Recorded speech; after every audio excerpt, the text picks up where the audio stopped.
So hello, good morning everyone.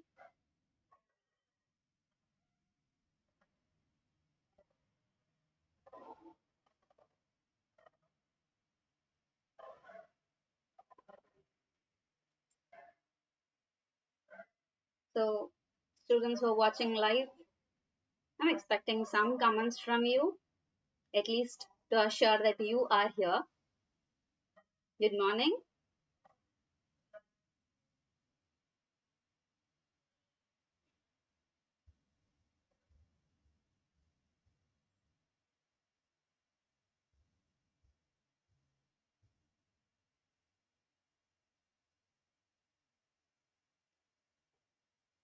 Am I audible? Is the screen visible?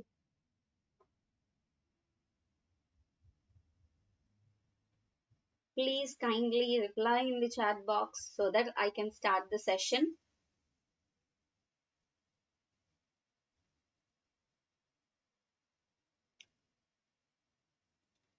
Good morning, Srinidhi. Good morning, Nikhil. Thank you for replying.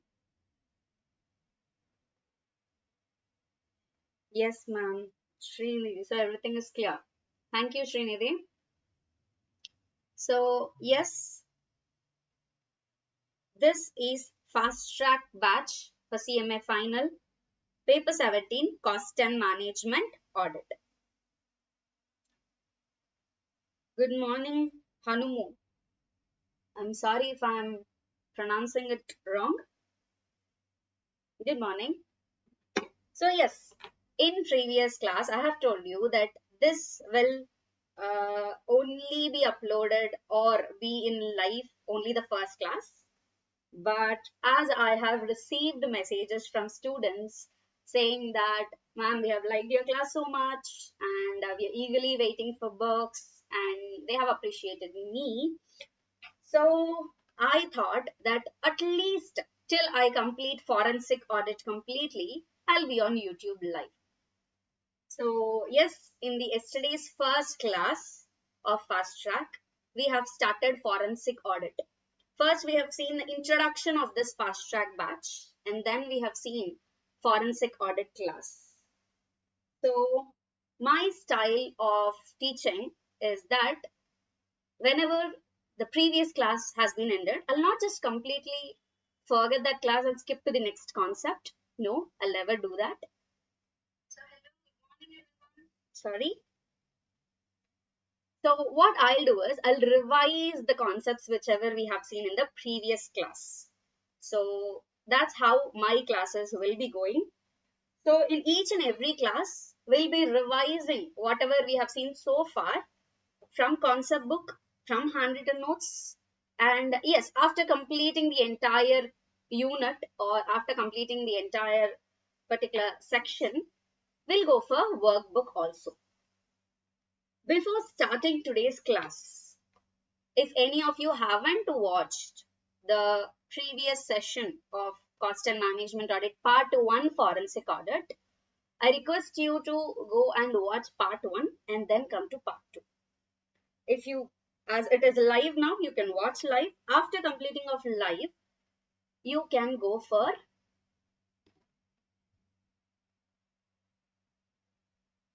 Lingeshwar. Ma'am, kindly do MCQs revision also. Okay, Lingeshwar. As students are requesting for MCQs also. Okay, I'll add MCQs also. After completing of each and every concept or particular unit, we'll do MCQs also, which are relevant for the examination. I'm not assuring you that entire MCQs will be covered, but yes, some MCQs which are very much important will be covered. Is that fine, Mingeshwar? I've accepted your concern. How to attend classes through BCCA app, ma'am? They'll give you access for fast track classes. So whenever the live class has been started, you will get a notification. Through that notification, you'll be able to attend the live.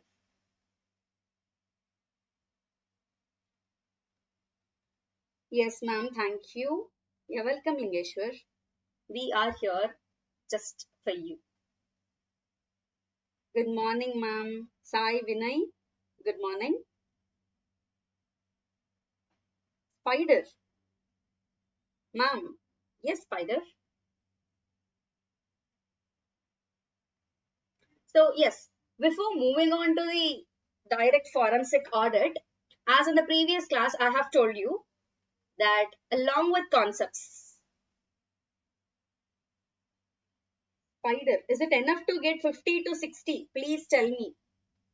Yes, Spider, I'll guarantee you that if you have completed your regular classes or regular batch, you have known about the concepts, like not the thorough concepts, like whatever it is there and something like that, but you have a clear picture that this is cost and management audit. These are the sections in it.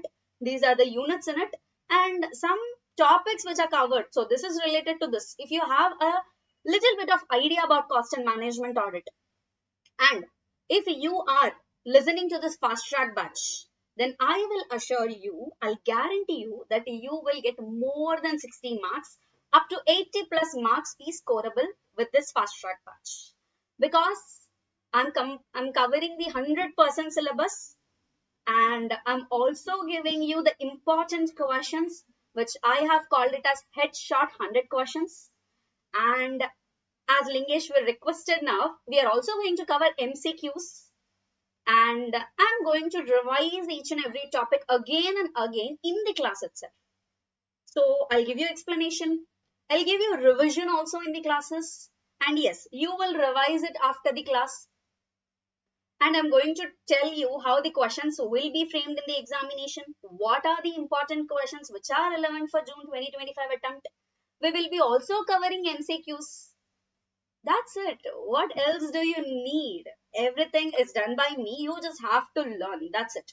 You just have to sit in front of me with your books, with a notebook, with your pen, with your calculators. That's more than enough. You'll be able to score 80 plus marks in the examination. You need not worry about it. Okay, ma'am. Thank you. You're welcome, Nikal. Vinita Sharma. I know you, Vinita Sharma. Very good morning, ma'am. Looking great, madam. Thank you. So sweet of you. Thanks for bringing the second section as well on the YouTube. This is why I have got the second session and I wanted to cover the entire forensic audit in the YouTube itself because the students of my subject or the entire BCCA is so sweet. So yes, we are here just for you. So this is the way of love and way of care showing for you guys to achieve, to help you achieve your CMA journey. Sai Vinay, good morning, ma'am. Thanks for the session, ma'am. Good morning. Good morning, Vinay. Spider, thank you so much, madam. But some hiccups in problem areas, please help. Thank you very much. Thank you. You're welcome, Spider. And regarding that practical, I'll come in 2 minutes. Okay. मो ma'am ये सब YouTube पे uploaded रहेगा या मो ये सब YouTube पे अपलोड रहेगा जो भी हम डिस्कस कर रहे हैं रिगार्डिंग फॉरेंसिक ऑडिट टॉपिक तो इसमें 3 सेशंस रहेगा पार्ट 1 पार्ट 2 और पार्ट 3 3 टॉपिक्स और ये 3 पार्ट्स यूट्यूब पे अवेलेबल रहेगा सो आप आफ्टर भी रिवाइज कर सकते हैं. If my Hindi is so bad, just adjust with my Hindi because I know that much Hindi only. Yes, Mo, ye upload rahega. Thank you. You're welcome, Mo. Okay, thanks for the messages. And I request everyone to be in the session with me and yes, to stay concentrated and be active in the comment section. So I'll be assured that yes, my students are listening to my class and they're understanding what I'm talking about. So I request everyone to be in the live, please. Mo, it's perfect.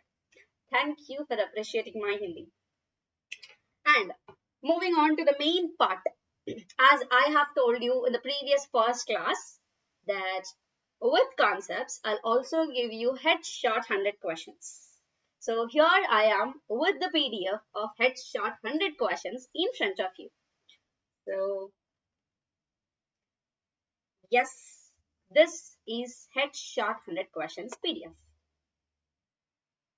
I hope it's visible to you. Is it visible?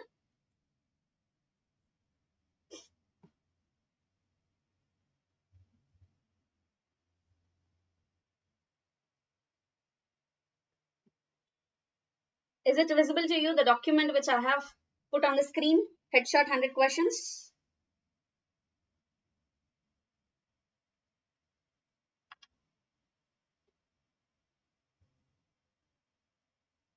Guys, please reply. Please.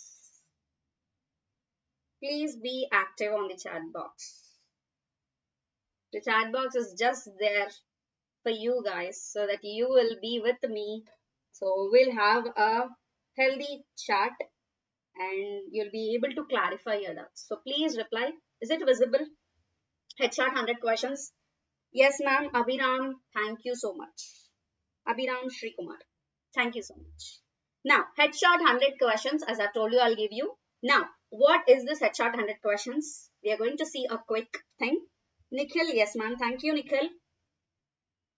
Headshot 100 questions is strategically curated, not just a random thing, but strategically curated set of most important questions. Every single question in this document is backed up by deep analysis of past exam trends. So this is not just the thing according to my 7th sense or 6th sense as I'll be expecting the questions in the examination. No, I don't have any senses when it comes to this particular subject. I'll not take a risk and I'll not put my students in risk. So this headshot 100 questions is strategically created or curated along with deep analysis of past exam trends, recent amendments, whatever you have told me in the last class as there was a updated question bank. So recent amendments are also covered, and most importantly, model question paper of June 2025 attempt. So yes, I have also included the questions from June 2025 attempt model question papers. Not only June 2025, past examination question papers are also being covered in this headshot 100 questions. These are not random selections. They have been carefully picked up based on repeated question patterns. Like in the subject of cost and management audit, we have very repeated question pattern. Like from section A, there are from section A cost audit, there are some repeated concepts, or from the unit 2, which is companies cost records and audit rules 2014, we have practical like value addition, profit reconciliation. These are the repeated patterns. And from cost accounting standards and GASAP, which is generally accepted cost accounting principles. From cost accounting standards, the practical question or the theoretical question is mandatory question. From forensic audit, from anti-money laundering, there will be questions. So based on repeated question patterns, based on ICMAI's evolving paper pattern. Because before there were MCQs for which you need to write justification. But after that, justification has been removed. And now they have got bubbling system. So the paper pattern is evolving and the question making is also evolving. So based on that, I have got this headshot 100 questions. And most importantly, feedback from students who have received mails from the institute regarding the tougher paper pattern. As many of the students know that the easiest subject in the entire CMA final is this subject, which is cost and management audit. And I'm not telling that's not true. That's true. The easiest subject is cost and management audit. Even if you are preparing with less efforts, you'll be able to score 40 marks. But will 40 marks be enough for this subject? No, not at all.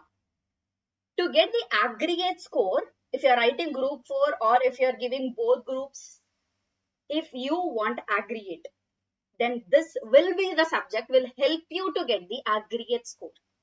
So with this headshot 100 questions, with this fast track batch, and if you have already taken my regular classes, combining all this, with a package of all this, you will be able to score 80 plus marks in the examination. You can even target for the highest score. In the last attempt, the highest score for cost and management audit is 95 marks. I guess it is 95 marks, and my student who have taken classes from me, the highest score is 94 marks. So there was a student in the past attempt who took classes from me and who followed my guidance and scored 94 marks in the last attempt. When he is able to achieve it with me, then all of the students who are attending this live and took classes for fast track batch or took classes for regular batch, you will be able to score more than 94 marks. So be assured, don't get afraid, just stay with me and I'll make you to target that particular score. Okay, so yes, based on repeated question pattern, based on ICMAI evolving paper style, and based on students' feedback about receiving mails that paper will be tougher, I have created this headshot 100 questions. To help you face the exam with confidence, I have categorized the question unit wise. I have not given question as first question, second question, third question. No. I have created it unit wise. In this particular unit, these are the important questions. In the second unit, these are the important questions. From section A, these are the important questions. From section B, these are the important questions. I've created it in such a way and mapped each question with concept number, Pinnacle page number, concept book page number, and also I have categorized as type, whether it is a theoretical question or a practical question. Yes, this is not another question bank. I'm not going to give you questions and answers in a document format, but I have given you in a tabular format. So I'll show you what is this tabular format and how, from where these questions have been picked. Obviously, these questions are from my concept book and my workbook, which I have named it as Pinnacle.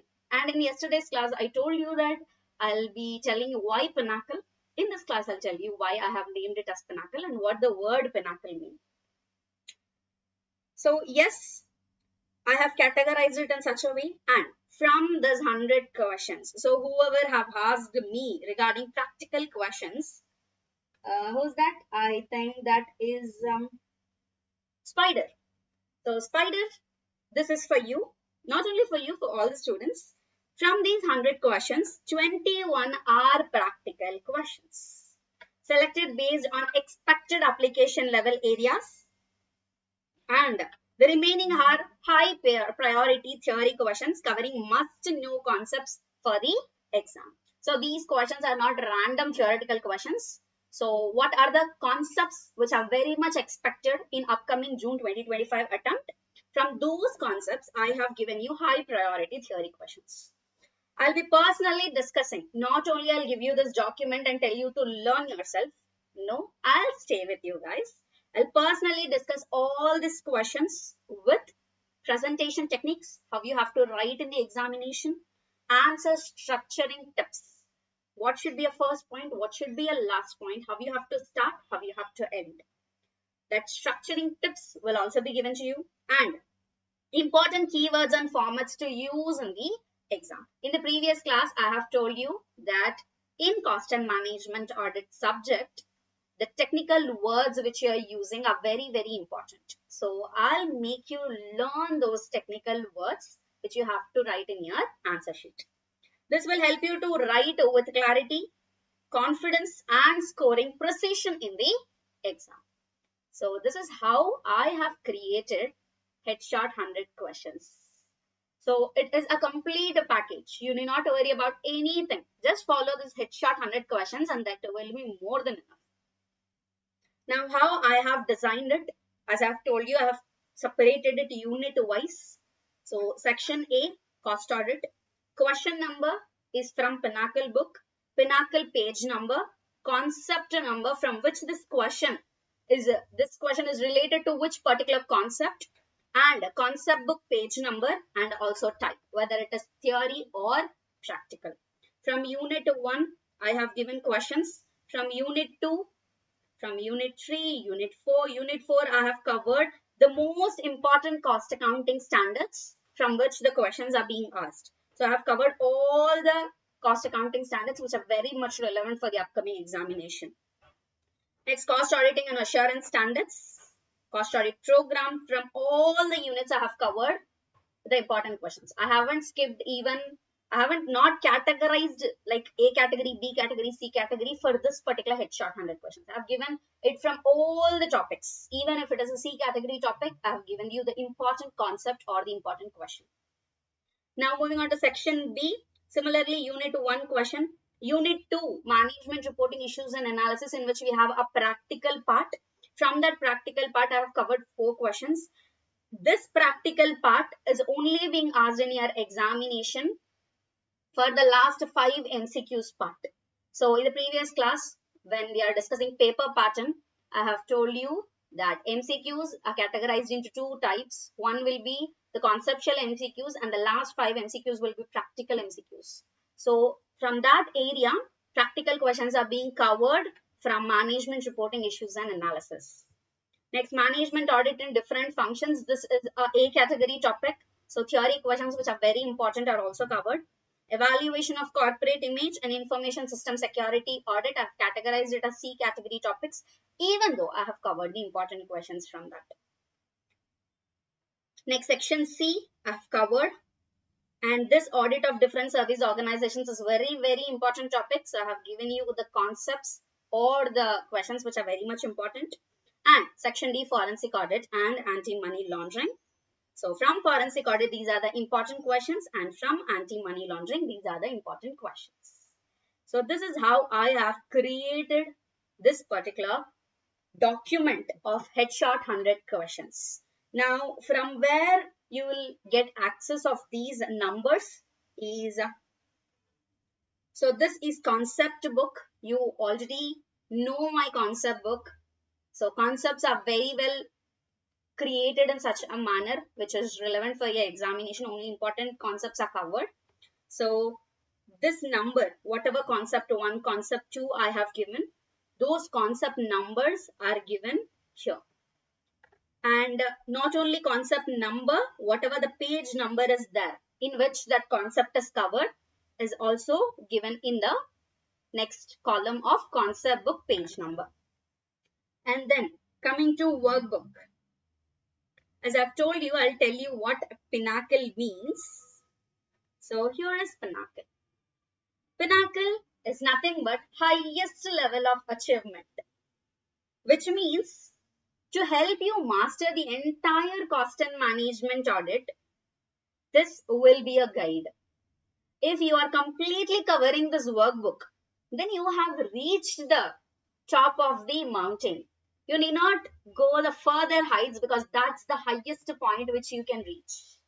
So that's the meaning of word Pinnacle.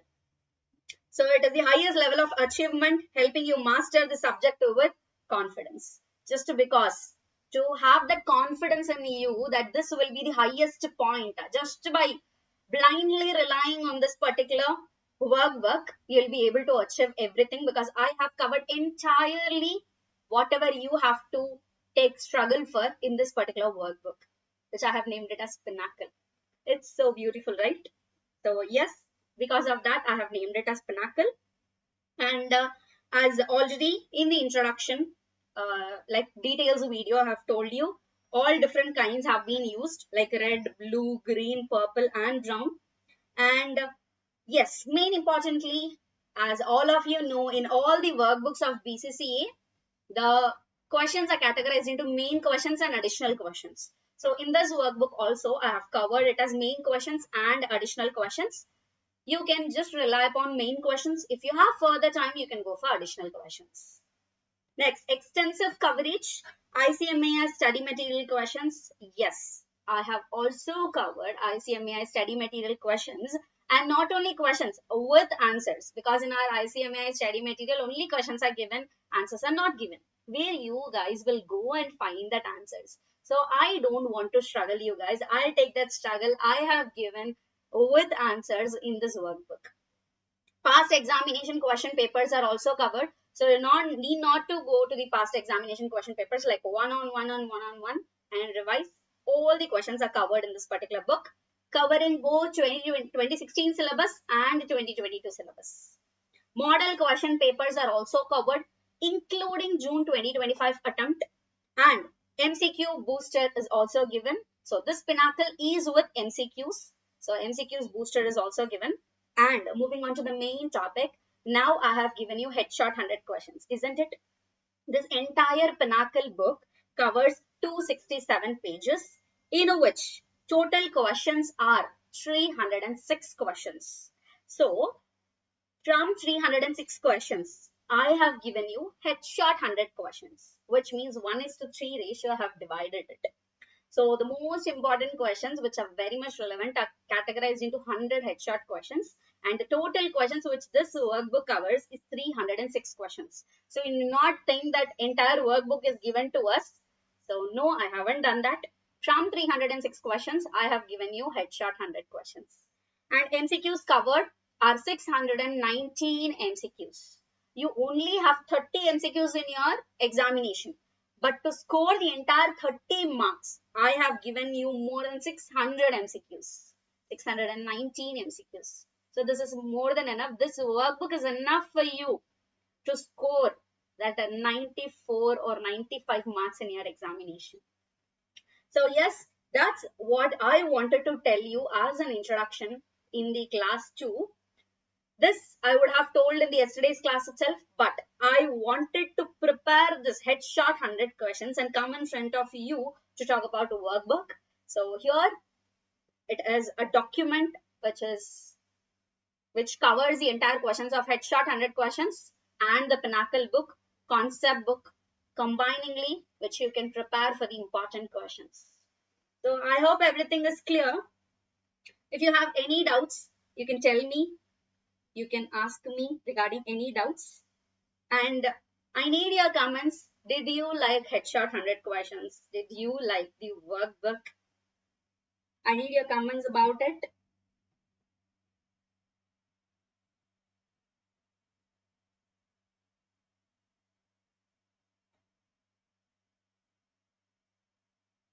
I'm waiting for your reply, guys. Please reply in the chat box and tell me, what do you think about headshot 100 questions? And what do you think about Pinnacle? So that we'll quickly move on to the part 2 of forensic audit.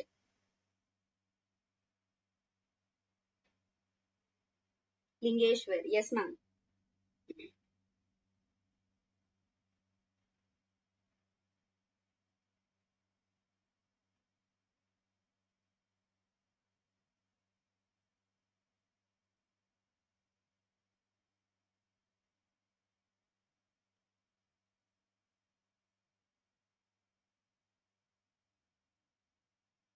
Yes, thank you, Lingeshwar.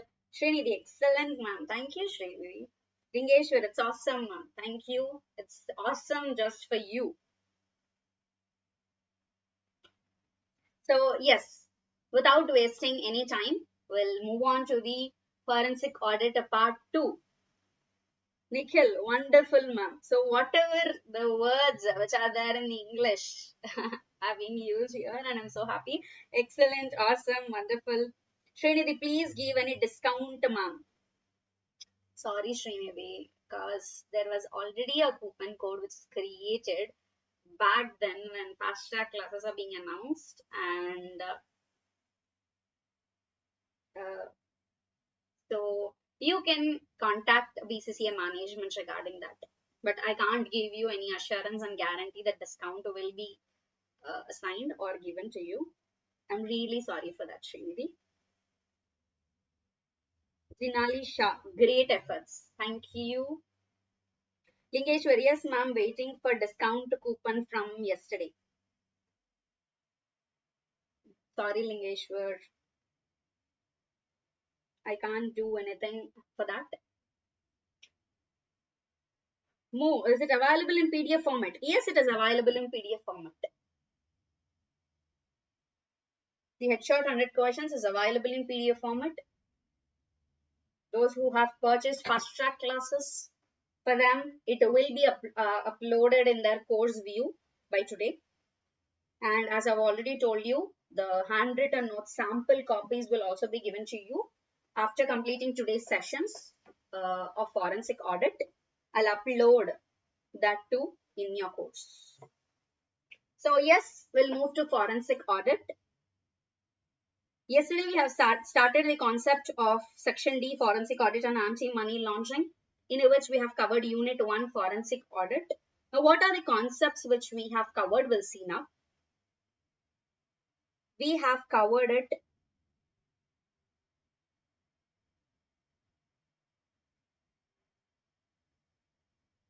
till business fraud and corporate fraud. Why corporate fraud happens? Till this we have covered in the last previous session. So we are going to discuss whatever we have seen in the previous class through concept book. So this is our concept book. Concept 1 talks about introduction.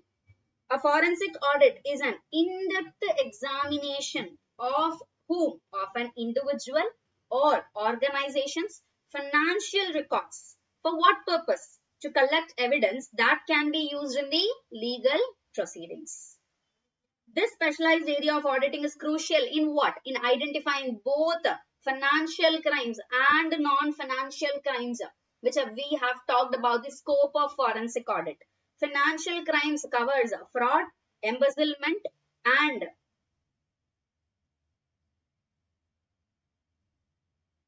see, this is what we have covered, scope of forensic audit. It will cover both financial fraud and non-financial fraud. Fraud, embezzlement, and financial crimes come under financial fraud. And then non-financial frauds like bankruptcy, business closures, and divorces. The key difference between forensic audit and regular audit. We have seen the difference between financial audit and forensic audit, that it is just a statutory compliance. It lies on the legal implication.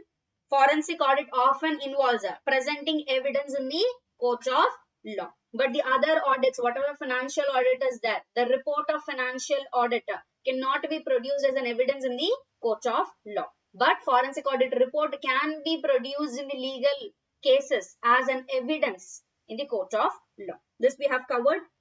Then we have seen common areas of forensic audit. So we have seen three common areas. First is corruption, second is asset misappropriation, and third is financial statements fraud.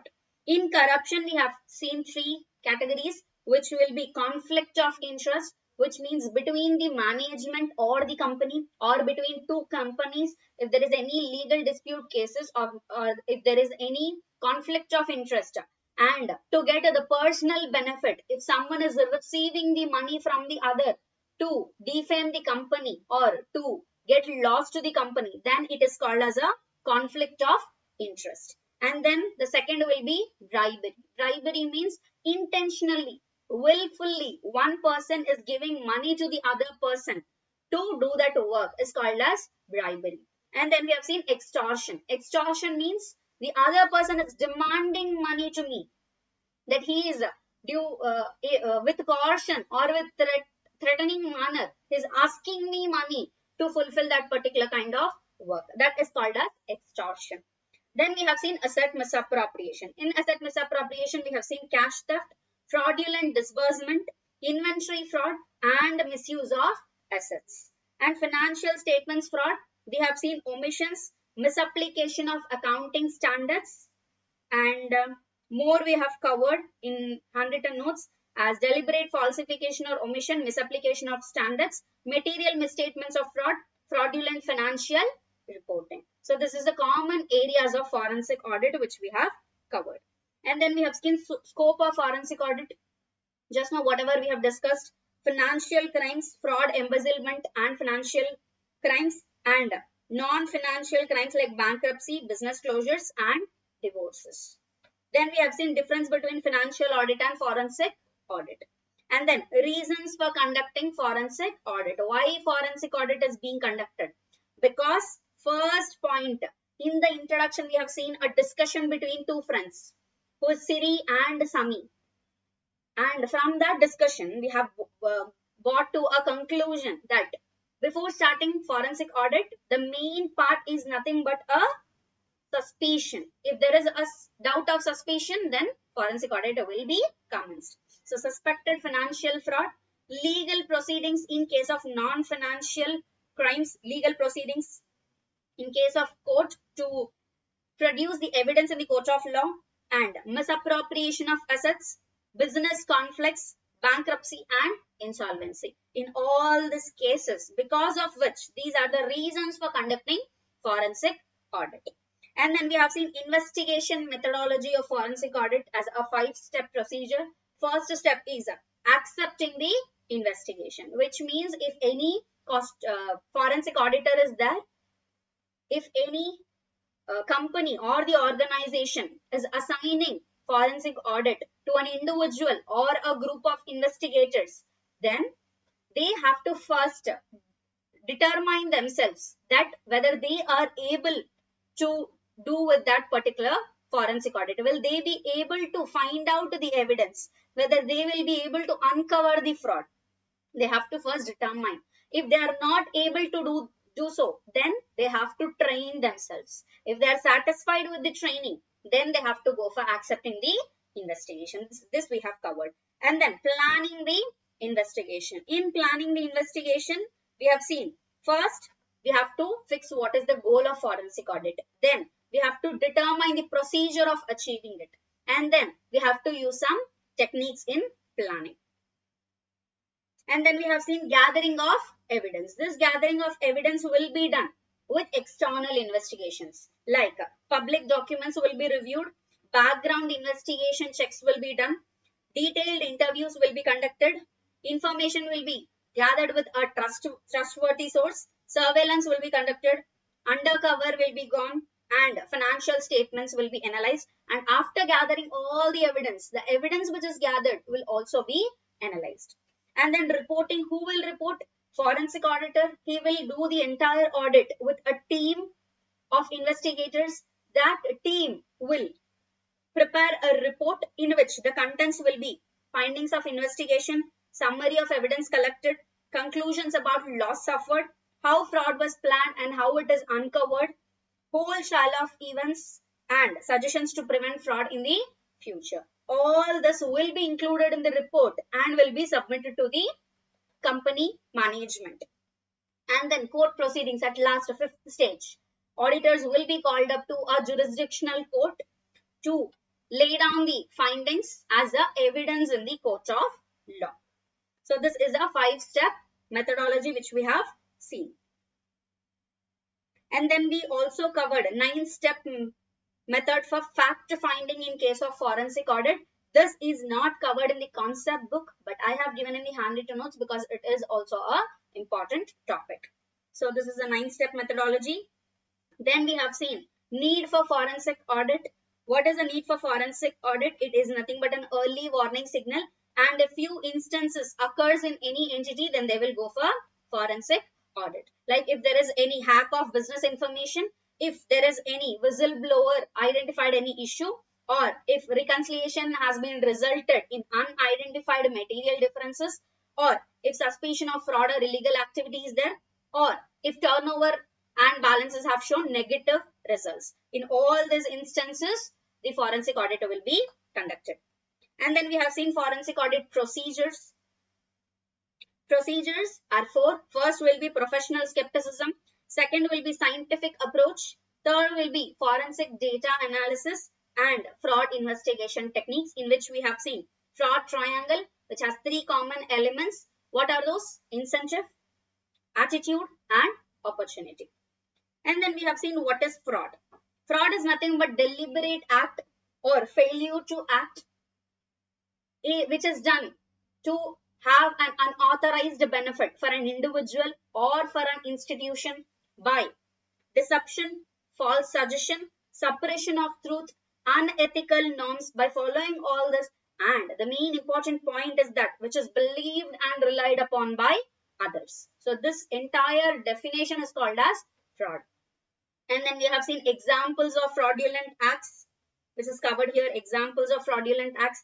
Then we have seen business fraud or corporate fraud. It is majorly done by a person who is acting as an employee of the company if any fraud is committed by them, that will be called as business fraud.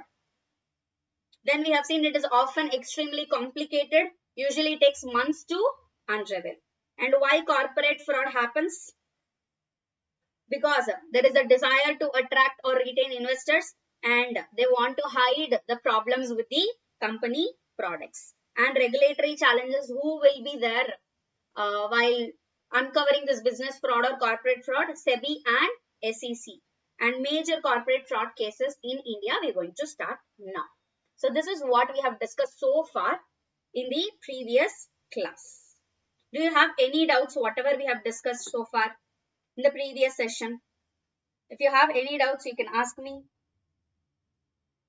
Ma'am, when will marathon part 2 will come? There is a time for examination, so I can't assure you that will be released, but yes, as we also have fast track classes, regular classes. For so far, I will not be able to record marathon, but yes.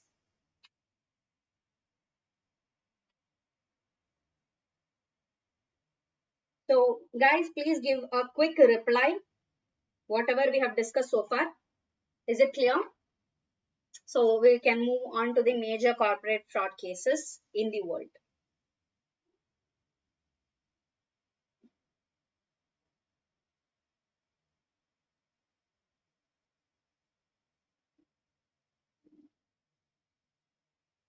Guys, please be active in the chat box.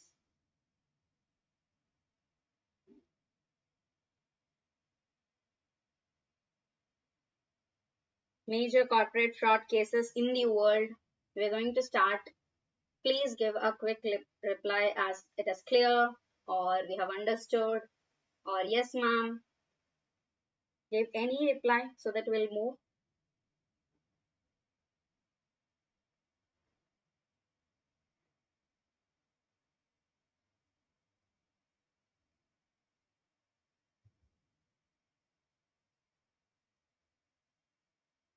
Are you there? I haven't received any reply.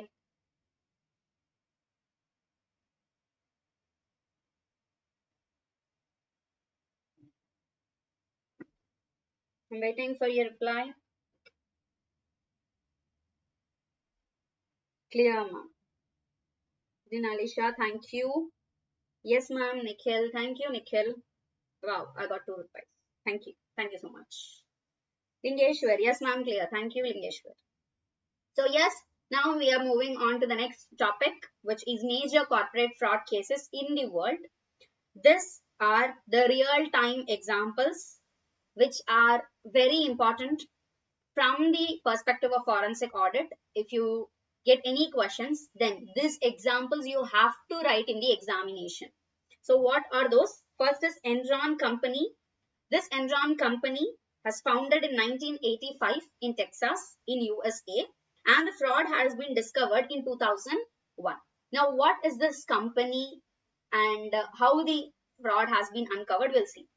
Enron Company was originally a pipeline company. When it was started in 1985, it was just a pipeline company, and then later expanded into energy, commodities and services industry. Later it had expanded in providing energy, in providing goods, in providing services to the public. So this is the logo of Enron Company.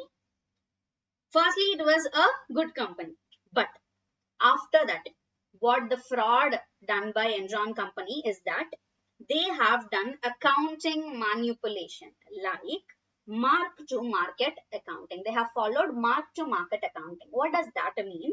Future projected profits were recorded as actual earnings. There isn't any profit. Profit is not there. In your pockets, 1 rupee is also not there. But you have asked a loan to debt to your friend, and he told that tomorrow I'll give you 10,000 rupees. Will you now go to shop and purchase the goods for 10,000 rupees? No, because in your pockets there isn't any money. You have asked your friend and he told you that tomorrow he'll give you. It is a projected profit. That profit is not there in your hands now. But in books of accounts, they have showed that there is a profit of some millions. So they have followed mark to market accounting and they have manipulated the accounting and created special purpose entities to hide debts and inflate profits. So they have created special purpose entities, and whatever debt is there for this company, which is the head company, which is Enron company, the debts have been forwarded to special purpose entities and only equity related information is there in the books of Enron company. Now, if investors come to the Enron company and look into the books of accounts, what will investors think? Won't investors be thinking in such a way that yes, equity is higher than the debt, so it is a profit making company, we have to invest in this particular kind of company, isn't it? So it is nothing but deframing, giving falsification of information to the investors. So they have converted all the debt and moved out to the special purpose entity books, and only equity related information is there in the Enron company books. And executives misrepresented financial health to the investors. Obviously, when they have showed in their books of accounts that there was a lower debt because entire debt has been forwarded to books of special purpose entities, then what will happen? Investors will be manipulated. So whoever the organization management is there, they have manipulated the investors, saying that we have more equity and less debt, so you can blindly trust us and invest in our company. To attract investors, they have done this manipulation. Auditors, Arthur Anderson. So when this particular fraud was happening in the Enron company, there was an auditor team, which is Arthur Anderson's team. So they have helped in covering up the fraud by destroying financial documents. This has been uncovered. The fraud has been done by Enron company has been uncovered. And whenever the authorities went to collect the evidence, what did Arthur Anderson do? He has destroyed the financial documents so that there will be no evidence to be produced in the court of law.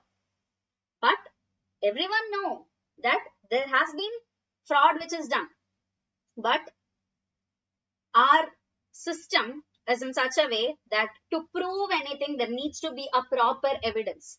Without evidence nothing can be proved. So they have destroyed the financial documents and deleted the evidence, so because of which the Enron company cannot be put in front of the public that this company has done a fraud. Resulted in passage of Sarbanes-Oxley Act. After this Enron company scandal, we created an act, we bought an act called as Sarbanes-Oxley Act, in which it required more transparent and financial reporting. Now, whatever financial reporting norms we have, that has been bought in a very stringent manner, very strict manner by Sarbanes-Oxley Act, and harsher penalties on company committed fraud. In Enron company case, they weren't able to put the penalty because there wasn't any evidence. So they have bought the provisions of penalty in very strict manner. If any company in future has committed fraud, then there will be a strict penalty on that particular kind of company. So this is Enron company scandal. Now moving on to the second example, waste management company. So this is also a US based company. It is Waste Management Incorporations, and this is the logo of Waste Management Incorporations. Leading waste disposal company in the US. At that time in US, this Waste Management Incorporation was a leading waste disposal company. This company has overstated profits by not 1 rupee or 2 rupees, by $1.7 billion. So $1.7 billion profit has been inflated by waste management company by manipulated depreciation by extending useful life of asset. How they have showed that much huge profits? Because in their books of accounts, whatever the asset life is there, if the asset life is just for 5 years, they have extended the useful life to 10 years, and the entire 10 years, the extended 5 years, they have claimed the depreciation.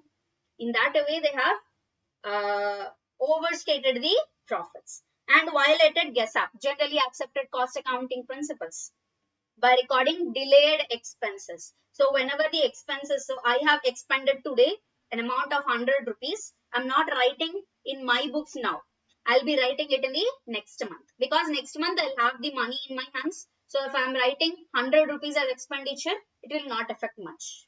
So they have started writing delayed expenditure. When they have money in their pockets, they used to write the expenditure, so that the profit will be in a higher state. So this is the fraud which is done by Waste Management Incorporation. In 1998, when new CEO assumed the post of Waste Management Incorporation, he discovered the fraud. So this was discovered by whom? Not by the authorities, but so far in the waste management company, there was a management who has committed this fraud, but the owner, the CEO of the company had to change. And a new CEO has come to the office and seen the books of accounts. He was so shocked that there was a manipulation. So what he did, he was a very, very good person, like all of you in the comment section. He was very sweet. So what did he do? The new CEO went to the authorities and told that, sorry sir, very sorry, whatever the company I have assigned or I have appointed a CEO, so far they have done this manipulation and they have overstated the profits to be $1.7 billion. And here are the proofs in front of you. So what he has requested is, just give this company to me and I'll do the business restructuring. And whatever penalties you want to imply on us, you can put the penalties. And yes, the new CEO has paid the penalties, and after that he has done the business restructuring and he has bought the company, the Waste Management Incorporations, as a new company. He has started the business from scratch. So yes, there are some good people in the society, like the new CEO of Waste Management Incorporations. So in 1998, when new CEO assumed the post of Waste Management Incorporation, discovered fraud resulting in survival of scandal by penalties from SEC, USA and $1 million lawsuit by the investors. He has paid the dollar, whatever the amount which should be given against the investors as a lawsuit. He has paid that. Whatever penalties given, those also have been paid. And after that, obviously, the company survived. Next, the third example is 4Z Best Company. So here is the chairman of 4Z Best Company, who's called as Barry J. Mancow. So it is nothing but a best carpet and furniture cleaning company in corporations. So this is 4Z Best Company. Within 6 years of company's founding, Barry Minkow has done fraud of violation approximately $300 million. So he has violated the amount approximately to be $300 million, engaging in classic Ponzi scheme. So he has done a Ponzi scheme. What does this Ponzi scheme mean?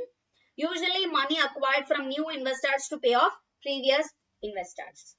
So for this example, there is a movie which has been recently released in Tamil, which is called as, I guess, Kudumbastan.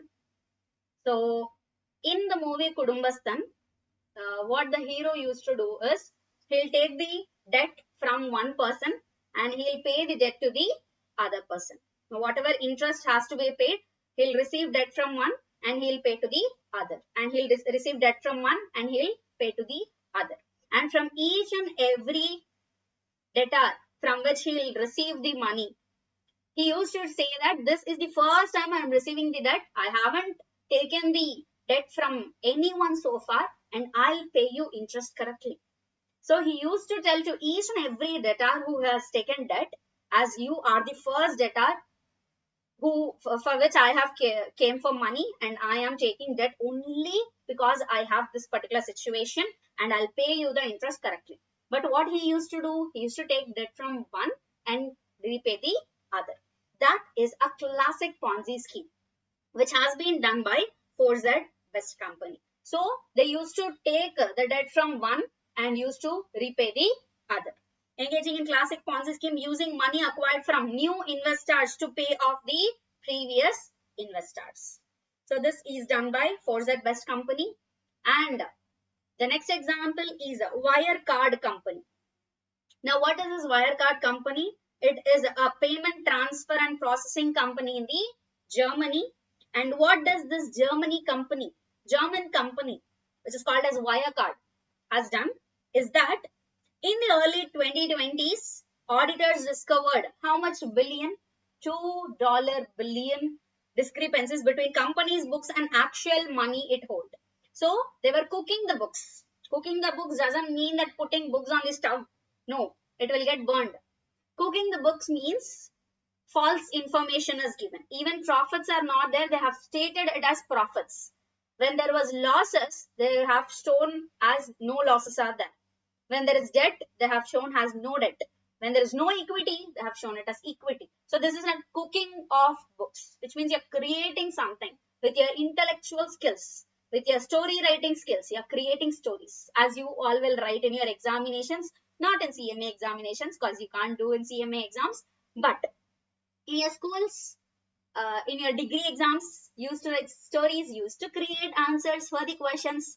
Similarly, in accounting also, by using loopholes, by using this transaction, by using techniques, they were cooking the books. Wirecard was forced to declare bankruptcy and its CEO was arrested by German authorities. Now, if someone is writing stories, if you are writing KGF story in your answers, will you get marks?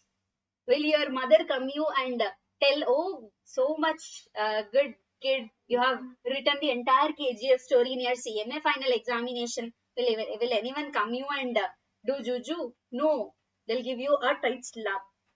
You are writing KGF story in examinations, isn't it? Similarly, Wirecard Company has started cooking the books. Then what will authorities do? They'll appreciate, oh, you have done so much, you have written stories in your accounting. No, a tight slap is given. They have told them to go apply for bankruptcy because nothing is there in your pockets and in your books, in your lockers, nothing is there, zero amount is there. Go for bankruptcy, and yes, CEO was arrested by German authorities. Next is Wells Fargo Company, American multinational finance company, largest bank in the US. Employees opened millions of unauthorized accounts for clients to meet sales target. This was nothing but a bank in the US, and you all know when there is any insurance companies, in banking companies, sales targets will be given to the employees. So for this particular month, this should be a sales target. So this many clients should be there and this many accounts should be opened. So there was high target which weren't able to clear by the employees, due to which they were in so much stress mode.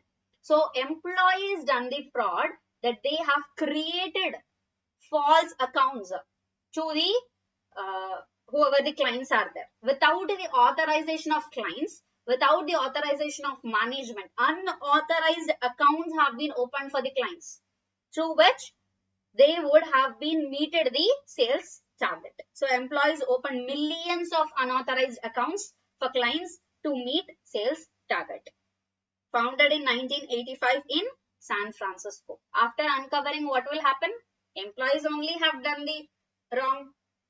The entire company is run by employees working, isn't it? Now all the employees have combinedly with a team has done a fraud. What will happen? Entire company is closed. So this is Wells Fargo Company, American multinational finance company, largest bank in US. Employees open millions of unauthorized accounts for clients to meet sales target. So these are the real-time examples or the cases which have happened in the real world. So these are the cases which are very much relevant to the business fraud or corporate fraud. Now, who has committed the fraud? The individual who is acting in the capacity as an employee of the company has committed a fraud.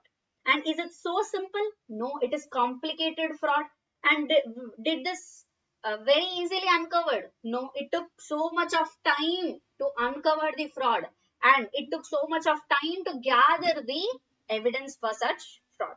So this entirely is called as business fraud or corporate fraud. Is it clear whatever we have discussed so far? The examples, whatever we have discussed, is it clear? Enron Company, Waste Management, Fosat Best Company, Wirecard Company, Wells Fargo Company.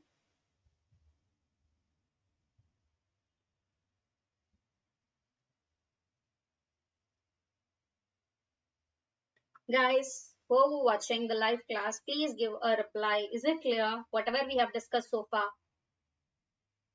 Do you have any doubts?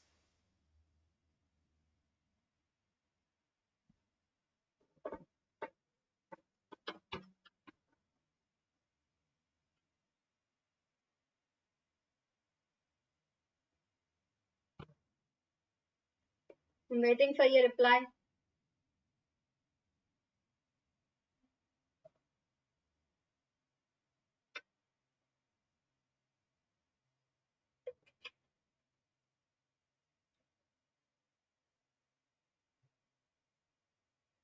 Lingeshwar, Nikhil, Jinlisha, Mo, Srinidhi, are you there?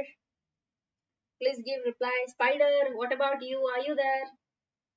Vinita Sharma, Sai Vinay, Tingeshwar, yes ma'am, clear.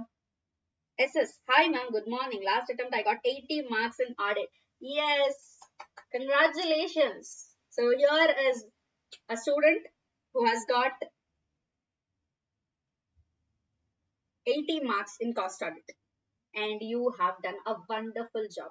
SS? SS, did you take classes? I saw only your marathon ma'am. Oh, so sweet. Thank you so much. So you have seen marathon and you have got 80 marks. Very happy for you. Did you clear your entire group? Did you complete your CME? Abhiram Sri Kumar, clear ma'am. Thank you, Abhiram. Jinalisha, clear ma'am. Thank you. Nikhil, clear ma'am. Thank you. So I have told you, right? So whoever is here watching the class, I've told you, if you are with me, you'll be able to score 80 plus marks. So a live example was SS has watched my marathon in the last attempt and got 80 marks in audit. I'm not telling that just because of me he got 80 marks. No, he has done the hard work. He has prepared. He wrote the exam. I know. But the concepts I have discussed, isn't it? The credits are to SS only. But I'm telling you, just stay along with me. I'll help you to score that particular marks. Thank you so much, SS, for coming to the live and telling that you have scored 18 marks from audit.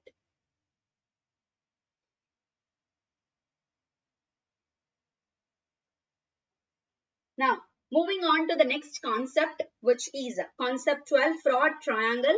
This we have already discussed. What is the fraud triangle? It is a tool which is used by the forensic auditors while doing the audit. So a fraud triangle, so this is a fraud triangle. In one side there will be a element, in the other two sides there will be element. What is the first element? It is nothing but pressure. The second element will be opportunity and the third element is rationalization. Now for pressure, what we have seen? Pressure is nothing but a motive.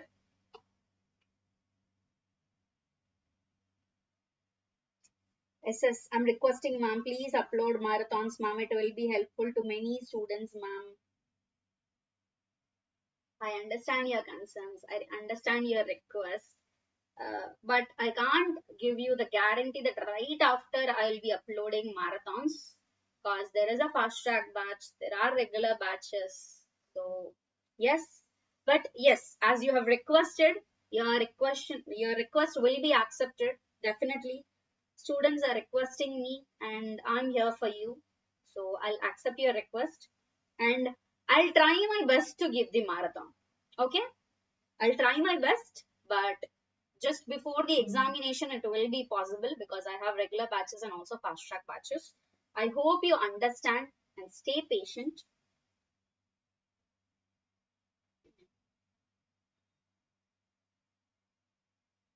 And I kindly request you to come to this fast track batches at least end of April month, ma'am. April. April, entire April month will be for fast track only, no? Yes, yes, thank you, ma'am. Thank you, ma'am. But I request everyone to purchase this fast track class, as I can't assure you for marathon. Uh, please purchase the fast track classes, because in fast track, the much more than marathon is being given to you. But I understand, yes, it is a paid amount. You have to pay amount for the fast track classes, whereas marathon is uploaded in the YouTube channel. So you'll have a free access. I know many students are there who are not able to purchase the classes and are waiting for the marathons. I know, I understand your concerns, but yes, you also have to understand the tighter schedules of faculties and be with us, and we'll do the needful definitely. So we are moving on to the next concept, short triangle, which is pressure, opportunity, and rationalization. First is pressure. Pressure is nothing but motive. Motive could be because of personal financial problems. It could be unforeseen expenditures. It could be personal addiction. It could be unrealistic deadlines, or it could be performance goals. In any of these cases, it will be called as pressure. For example, we'll take a funny example. Okay. Personal financial problem.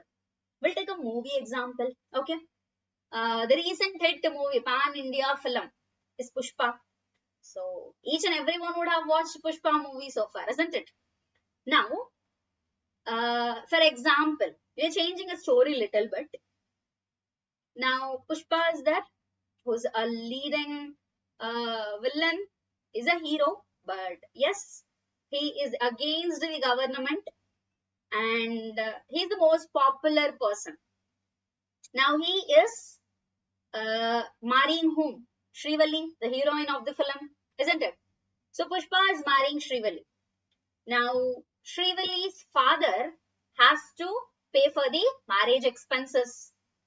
Now if Pushpa is marrying Srivalli, Pushpa is so renowned person, will he go and marry in register office? No. Because Pushpa is so renowned, he want a grand marriage. He want to call up across 5,000 people. He needs to put a grand reception in which all the MPs, MLAs, renowned government officials will come to him. According to film, I'm not talking about the realistics, about the film. So we are changing the story. It is just a fictional. So yes. Now, if Srivalli's dad want to put money in Pushpa's marriage, how he'll able to put the money? From where he'll bring?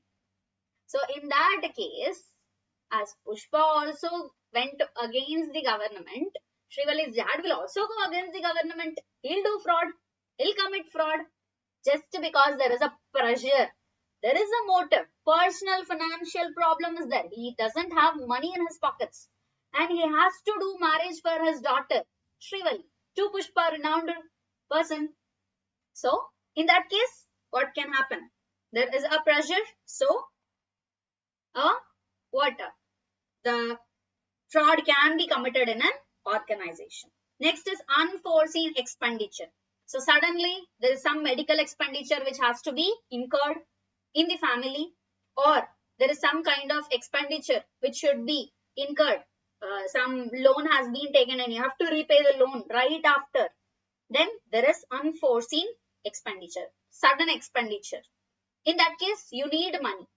In that case, you can't go and be ethical. So people mind will take you to the fraudulent activity, because by doing fraud, you'll get instant money, isn't it?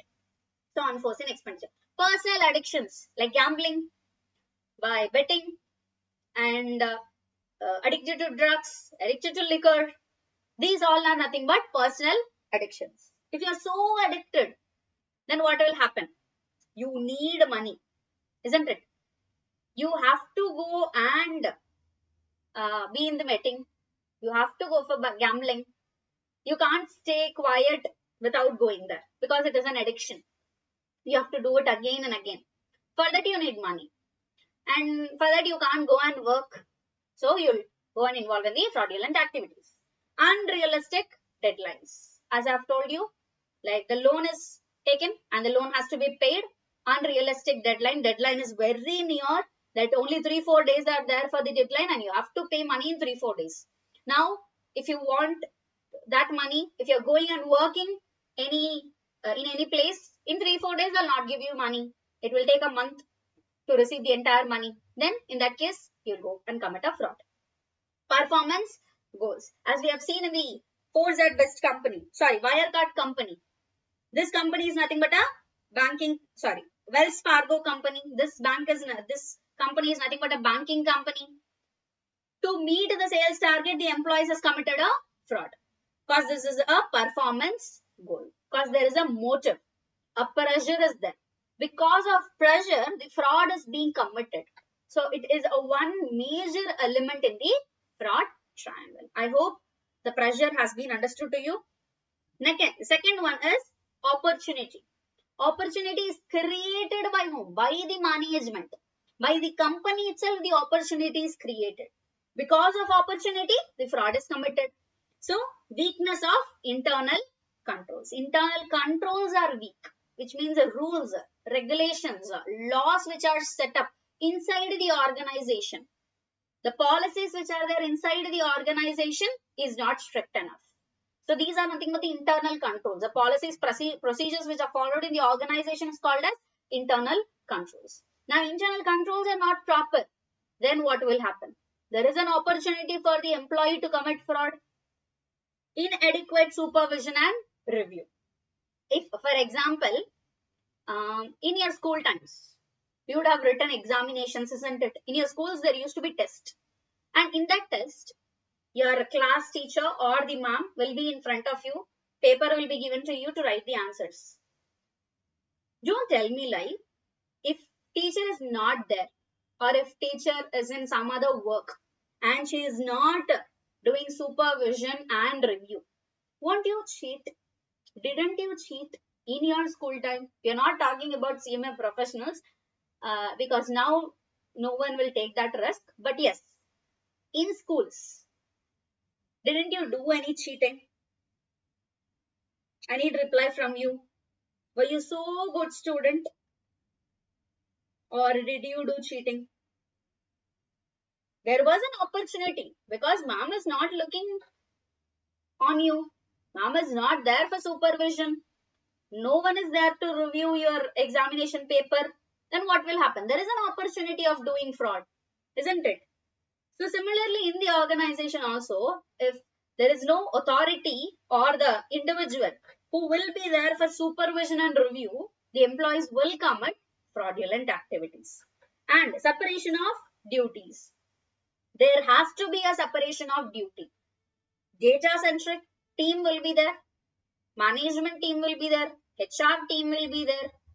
Some other team will be there. Like technical team will be there. There are different types of teams in an organization. Just to have that separation of duties. If separation of duties is not there, then what will happen? HR team will come and include in the accounting team. Accounting team will give decisions to the financial team. Then financial team will come to the production team. Production will go for distribution. Then what will happen? Everything will be collaborated. Everything will be clumsy. Now, there needs to be separation of duties. These individuals have to be only in this particular duties, as you will see in the Big Boss house. So, Big Boss is a very popular show. And in Big Boss, teams will be split in, isn't it? So, these individuals will be in kitchen area. These individuals will be in gardening. These individuals will be in toilet cleaning. So, it is nothing but separation of duties. If separation of duties is not there, what will happen? Why I have to do cooking? There will be clashes. Anyhow, there will be clashes in the Big Boss house. We are not talking about that. But if separation of duties is also not there, it will be a reason for dishum in the Big Boss house, isn't it? So yes, there needs to be supervision and review, and there needs to be separation of duties. And management approval should be there. For each and every activity, for whatever transaction made in the organization, approval should be given by the management. Without management approval, if anything is happening in the organization, then that will lead to fraudulent activity. And then system controls. Now, whatever the documentation will be there, it will be stored in the system. So, in the system, there needs to be control. The access control should be there. For example, in any organization, they'll provide you laptops, isn't it? In the laptops, they will restrict you from accessing the other websites. So, if you are going to any kind of websites in the office provided laptop, then a pop-up message will come in front of you saying that this is restricted and you can't access this particular kind of websites because there is some kind of hacking can be done. So that's nothing but a system control. So they are watching you. Employees should be watched off, like what are the activities they are doing, whether they are getting into any hacking sites or something like that. Ma'am, yesterday itself you have explained this concept fraud triangle. Why again? Yes, but this yesterday I have only explained regarding incentive opportunity and rationalization. In today's class, we are discussing the in details of it. So these are the points which you have to write in the examination. If you're just writing what it is mean by pressure, what it is mean by opportunity, that will not be sufficient. You have to write the examples like supervision and review, separation of duties, management approval, and system controls. Just to make sure you remember those examples, I'm giving the details of the example. So you can't write just what does it mean by pressure, opportunity, and incentive, but you have to write examples in the examination. Just because of that, Lingeshwar. Next is rationalization, which means justification for fraudulent activities. I need this money. I need this money and I'll pay when I get it back. And I didn't get the rise, company owes me. As yesterday we have seen an example that if company has offered bonus and if employees haven't received the bonus, then they will take the money in a fraudulent manner and they'll justify themselves that this is the money that the company owes to me because of which I have done the fraud. So yes, this is regarding a fraud triangle. Remember to write these particular points which we have discussed. If you are just writing the line about it, then you will not get the marks. So what are the three common elements? Pressure, opportunity, and rationalization. And breaking the fraud triangle. Removing one of the elements to reduce fraudulent activities could be opportunity. This also we have discussed in the previous class. Yes, I hope everything is clear. As Lingeshwar told, this is a repeated concept. Now, moving on to the next concept, which is important from the exam perspective, concept 13, red flags for fraud. Now, what are these red flags? Red flags are nothing but warning signals that fraud risk is higher without any evidence of fraud occurring. Which means in an organization, fraud is occurring, but there is no evidence to show that fraud is occurring in the organization. So it is nothing but an early warning signal of fraudulent activity. Existence of one or two flags are not something to be overly concerned. If there is only one flag or two flags, then that it is not to be overly concerned. You can think that okay, it could be some kind of thing, but that could not be a signal of fraud. But if multiple flags are present, accounting irregularities or weak controls, then internal control department should be contacted. If multiple flags are there, then there is a chance of fraud. You have to consider it as a signal of fraud and you have to write after intimate to a audit department, internal audit department. Now, what are these red flags of fraud? Is categorized into two. First is employee red flags and the next is management red flags. Now, what is employee red flags? Sudden lifestyle changes. So, suddenly he is coming to the office in BMW car. That's so much posh watch so far the woman in the organization used to come in so simple manner, but suddenly she is wearing so much of gold She's wearing diamond necklaces, and there was a sudden lifestyle changes. In that case, it could be an employee red flag. Then significant personal debt and credit problems. So far, they used to come to the office and used to tell that I have so much of debt concerns. I don't know how I'll meet this particular debt. And today they are coming to the office and telling that from today I have hit the jackpot. I have got the lottery and I have cleared all my debt.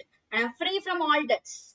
And I am a billionaire. I'm a millionaire. I have lots of money. I've cleared all my debt. Then there is a suspicion that some fraud might have happened. Then behavior changes as addicted to gambling, addicted to drugs, addicted to alcohol. You need money for that. So sudden behavior changes. You are becoming so arrogant. You are being so attitude.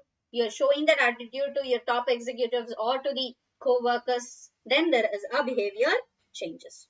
Next is fear of losing the job. If someone has committed a mistake, there will be a fear within themselves that they'll be fearing that someone might discover this fraud which is done by me, and they'll report it to the government, they'll report it to the management. Then I'll lose my job. What I have to do. So there might be a fear of losing the job. Next is refusal to take vacation or leaves. Now fraud is done by him. If he is leaving the office, someone might come to his desk and know that fraud has been committed. So he's not at all leaving the office. Even manager is coming and asking that person, Are Babu Re, go for vacation. Your wife is calling me and telling that you are not at all coming home. Then go, enjoy with your family, enjoy with your kids, enjoy with your mother and father. Go take them to the vacations. Then the employee is telling that, no, sir, I'll stay in the office. I'm very fond of this office. I'm not getting sleep if I'm going home. I have so much of work to do. I can't leave. I'm so responsible. I'm so determined to office. So in that case, there could be a possibility of fraudulent activity. So these are the employee red flags. Sudden lifestyle changes, significant personal debt and credit problems, behavior changes, fear of losing the job, and refusal to take vacation or leaves. Next is management red flags, which means overriding of internal controls. So internal controls are nothing but policies and procedures which are created by management. If they're changing frequently the policies and procedures, then what will happen? Management is doing something wrong because you have put the rule and you are violating the rule, which means you are not following the rule and you are doing something wrong. That is overriding of internal controls, management red flag. And next is decisions are dominated by individual or group. There is a group which is sitting in the team and they are trying to manipulate the decision, or the individual is trying to manipulate the decision so that he will be safeguarded from the fraudulent. So whatever fraud has been done, that should not be uncovered, so he has to be in a safe side. So decisions are dominated by individual or group. And then shows disrespect to the regulatory bodies. When adjudicating authority or when Directorate of Discipline or any other authority like SEBI has coming to you and asking regarding information and documents and you are not submitting to them, then which means you are hiding something in those documents. So you don't want them to discover that particular thing which you are hiding. So because of which you are showing disrespect, you are telling that I'll not give the documents. Then what will happen? They'll have a suspicion and they'll start the forensic audit. Policies and procedures are not documented. Policy procedures is created in the organization in the form of internal controls, but it is not documented.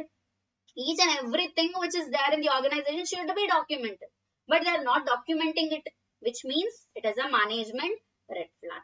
The management main duty is that they have to maintain documents, but they are not doing their duty properly, which means there is a red flag. Then no monitoring, lack of experience. No one is monitoring. Supervision is not there. And the professional, the personal, the individual who is there in the management position doesn't have any experience. He's lacking of experience. He's not updating his skills. He's just being in the skills which he has learned 25 years back.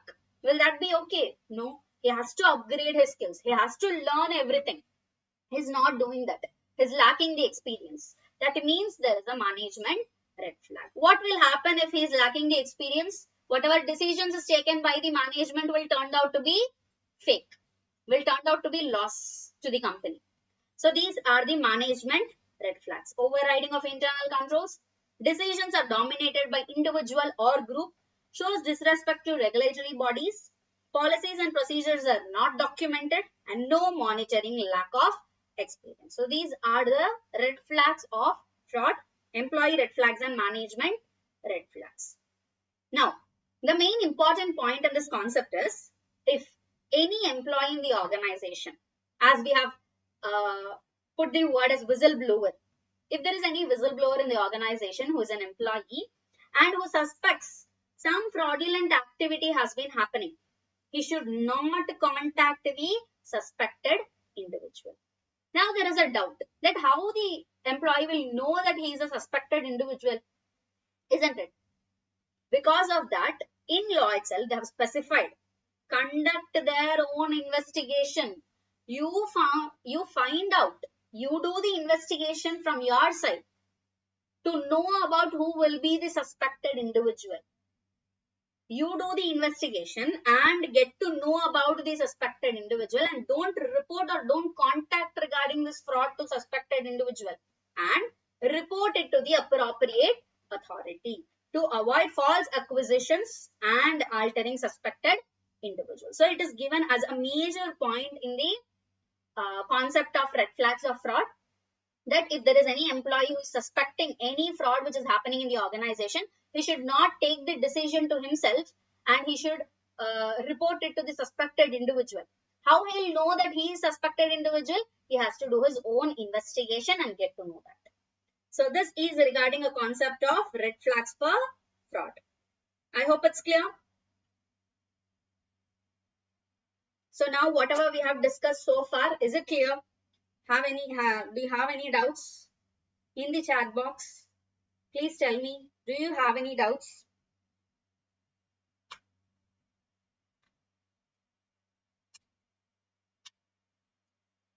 I'm expecting a reply from Lingeshwar, Nikhil, Jinali Shah, Abhiram Shri Kumar.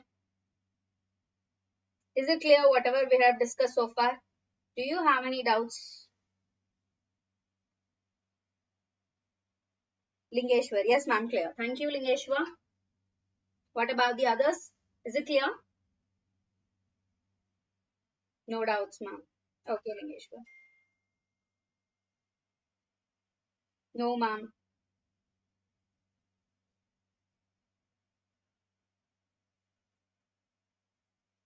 Okay.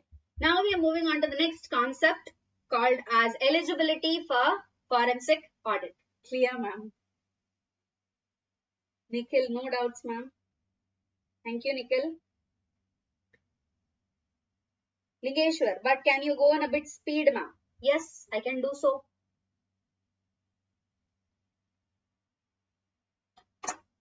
Is it so fast? Is it so slow compared to the previous class? I thought I was so fast speeding the previous class and I turned out to be slowing myself in this today's class.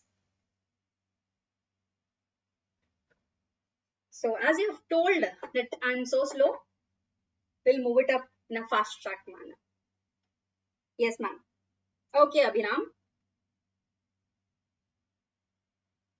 So if you want fast track, yes, I'll provide you fast track. Now, moving on to the next concept. The next concept is financial forensics. Concept 14, financial forensics. But before going to financial forensics, I wanted to tell you what is financial forensics, why we are learning a concept called as financial forensics in forensic audit. A brief discussion. I'm not going to give you clear thing, but yes, who will be doing the forensic audit? Who are eligible to do forensic audit? This is not there in your syllabus, but I have given in my handwritten notes to have that knowledge of why we are learning something. Eligibility for forensic auditor, professionals like CA, CMA, CPA, CFE with expertise in forensic accounting and fraud investigation. And Firms, individual also can be doing, or firms or entities can also do. Audit firms or forensic consulting firms registered with regulatory bodies like ICAI, ICSI or other recognized institutions. So who can do forensic audit? Individual or firms or entities who are registered for doing forensic audit procedures, investigations, they can go for forensic audit. Now, knowledge should be in accounting, finance, economics, law related fields, and qualification should be chartered accountancy, cost and management accountant, certified public accountant, company secretary, certified fraud examiner, certified forensic accountant, diploma in forensic accounting and fraud detection. These are the qualifications which should be there for a forensic auditor. If you want to become a forensic auditor, then these qualifications should be pursued by you. And additional qualifications, but these are optional, not mandatory. Additional certifications is certified fraud examiner and certified forensic accountant. These are the additional certifications.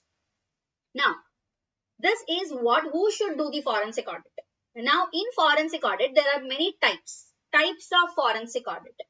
Types of forensic audit is, first is financial forensics. Now, whatever we are going to see a concept called as financial forensics, that we are seeing because it is a type of forensic audit. Now, what is financial forensics? It will focus on financial crimes and accounting irregularities. In forensic audit, we will cover both financial crimes and non-financial crimes. But in financial forensics, we'll only cover financial crimes. The investigation will be done only in case of financial crimes where money is related, where accounting irregularities is there. If anything related to finance, if anything related to money, fraud is conducted and we want to do the investigation and collect the evidence for that fraud, then it will be called as financial forensics. And there are many types, other types like cyber forensics, bank forensics, insurance forensics, construction forensics, and digital forensics. This I have told you just because this financial forensics is a part of forensic audit. It is a type of forensic audit. Now moving on to the main concept of financial forensics. The main objective is that the financial forensics is a field that combines both accounting and investigation. So both accounting and investigations are combined, and combined process is called as financial forensics. It is done to discover and gather evidence of criminal activity involving money. So it is accounting and investigating what? To discover and gather evidence of criminal activity involving money. This process is called as financial forensics. Financial forensics professional. As we have seen, forensic auditor. Separately for financial forensics also, there will be professional called as financial forensics professional. They will investigate individuals and organizations, finances, and determine how they manage.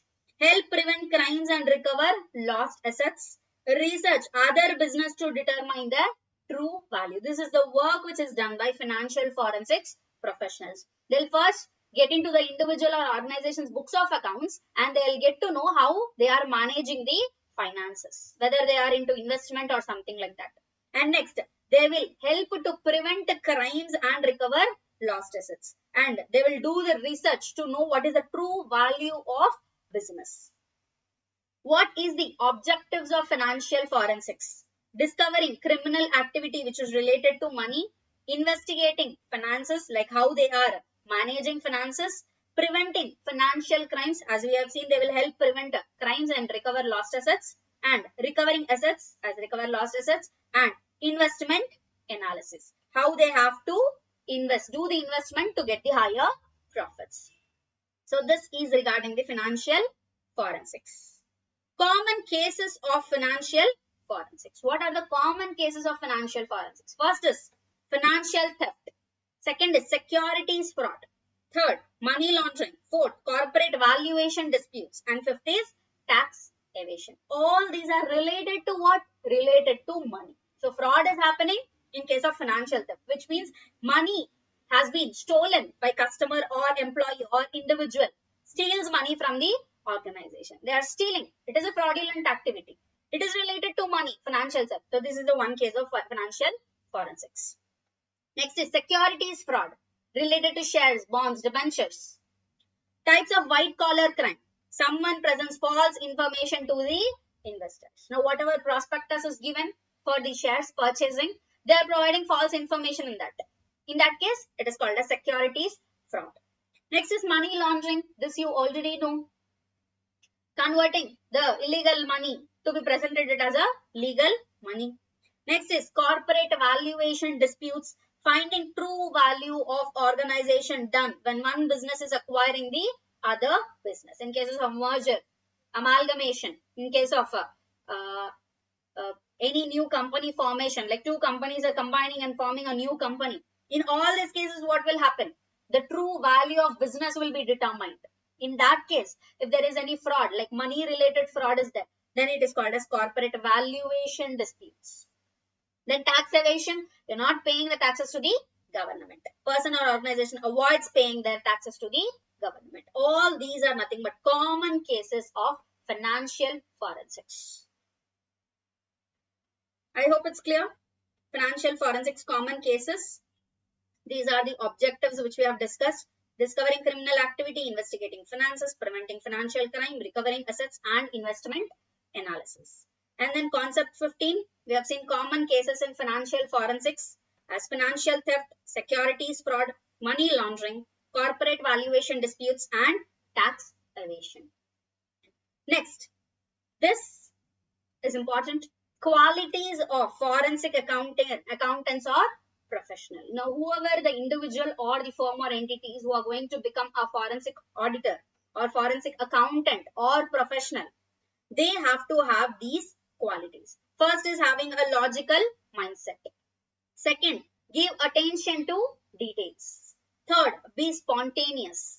Fourth, good understanding of accounting transactions and their impacts. Next, give value to moral principles. And then questions everything or inquisitiveness. This is called as professional skepticism. All these are nothing but qualities of forensic accountants or professional. What are those? Having a logical mindset, give attention to details, be spontaneous, good understanding of accounting transactions and their impacts, give value to moral principles, and questions everything or inquisitiveness, which is professional skepticism.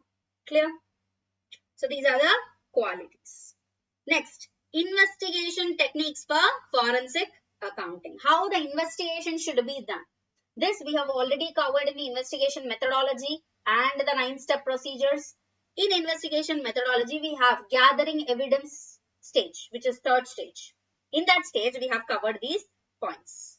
Reviewing public documents and conducting background checks, conducting detailed interviews, gathering information from trustworthy sources, analyzing evidence gathered, conducting surveillance, going undercover, analyzing financial statements. All these are nothing but investigation techniques for forensic accountant. I hope it's clear.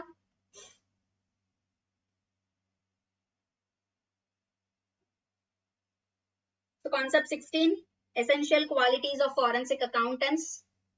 Logical mindset, attention to details, value for moral principles, inquisitiveness, spontaneity, understanding of accounting transactions.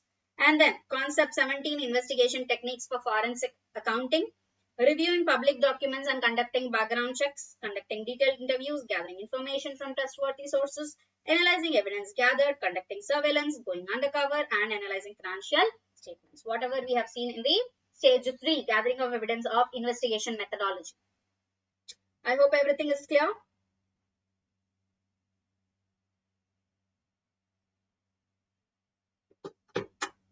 So I request everyone to reply in the chat box and tell me whether is everything clear, whatever we have discussed so far.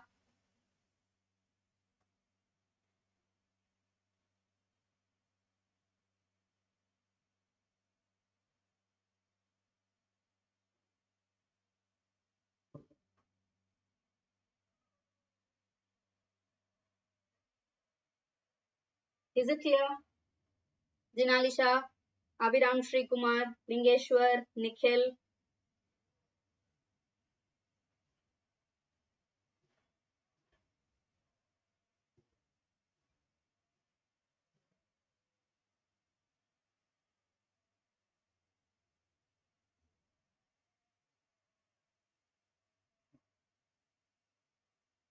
I'm waiting for your replies. Is it clear? Do you have any doubts? If you have any doubts, you can ask me. Muskan, multi-style. Yes, ma'am. Thank you, Muskan. Nikhil, clear, ma'am. Thank you, Nikhil. So, yes, from concept 18, it is everything linked. How it is linked, I'm going to tell you. Now, concept 18 talks about ethical issues in the business. In the business, what could be the ethical issues? It talks about in concept 18. And in concept 19, what are the ethical responsibilities of auditor? First is ethical issues in the business, and then ethical responsibilities of auditor. Now, whoever the auditor is there, what are the ethical responsibilities of auditor? And then major threats in the auditing profession. Even if there are ethical responsibilities in an auditor, there might be some major threats in the auditing profession. Now, what are those major threats in the auditing profession? And then steps to reduce ethics risk. As we have seen, there are ethical issues in the business. To reduce that ethical issues, what are the steps to reduce ethics risk? And then characteristics of effective ethics program. As there is negative point first. What is the negative point? There is a ethical issue in the business. Now, to make it as positive, we need effective ethics program in the organization. Now, what is the effective ethics program? Characteristics to be there in the business. If there is effective ethics program, internal controls will be proper. If internal controls are proper, then there will be no opportunity created by the organization to commit any fraud. So because of which we are going to know about ethical issues in the business, we are going to know about ethical responsibilities of auditor. Even if auditor is ethically responsible, there might be some ethics risk to the auditing profession. Now, what are those ethical risks? Now, to reduce whatever the ethical issues in business is there, how to reduce it? After reducing, how the effective ethics program will be created? What are the characteristics of effective ethics program? And then, there might be some challenges in implementing this effective ethics policy within the company. Even if you have created effective ethics program, to implement it in the company, there might be some ethical challenges. Now, what are those ethical challenges to be implemented? That we are going to cover. So, whatever concept 18 to concept 23 is there, all the concepts are interrelated, connected with each other. We are going to see it one by one. Concept 18, ethical issues in business.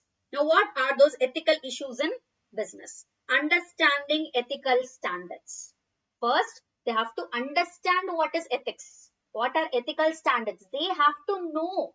The people working in the organization, the management, from the top executives to the lower level, they have to know and understand regarding the ethics in the organization. For each and every entity, ethics might differ. For each and every entity, policies might differ, procedures might differ.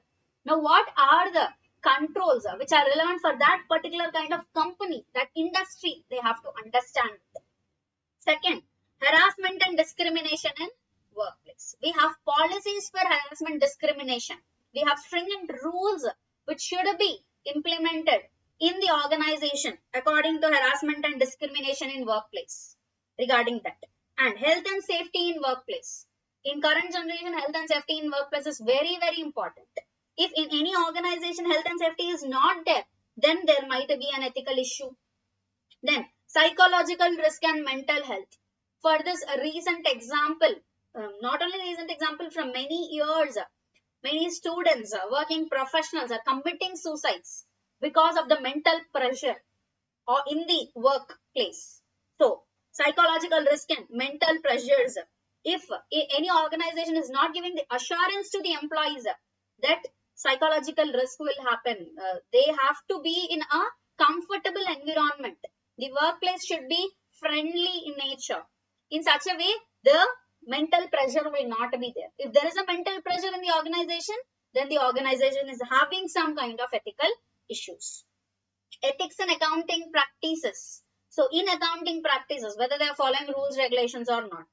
Legislative response. If any authority is coming to them and asking regarding any documents, information, whether they are supporting it or not, whether they are paying taxes to the government or not. These are nothing but legislative responses. And the non-disclosure and corporate espionage. In any organization, you'll find NDA, which is non-disclosure agreement. And corporate espionage is nothing but sharing the vital information to the public, which means insider trading. Regarding this policy procedures, if any company is having non-disclosure agreement and corporate espionage, then ethical issues are not there. If not, ethics are not followed in the organization. Then whistleblowing and social media conduct, where the organization is giving the employees the right to tell about the wrongdoing in the company, whether they are being able to support the whistleblowers. What will happen if someone is coming and reporting about the wrongdoing in the company? The company might fire him, isn't it? Who are you to tell us? They might take him as a wrong person and they might eliminate him. They might fire him from the work. Then what will happen? There is a risk of losing job. So the company, the organization has to give assurance and guarantee that no fear of losing job will be there, and you are encouraged to be a whistleblower. If any organization providing the assurance, giving the guarantee, then ethics are being followed. If not, there is some kind of ethical issue in the business.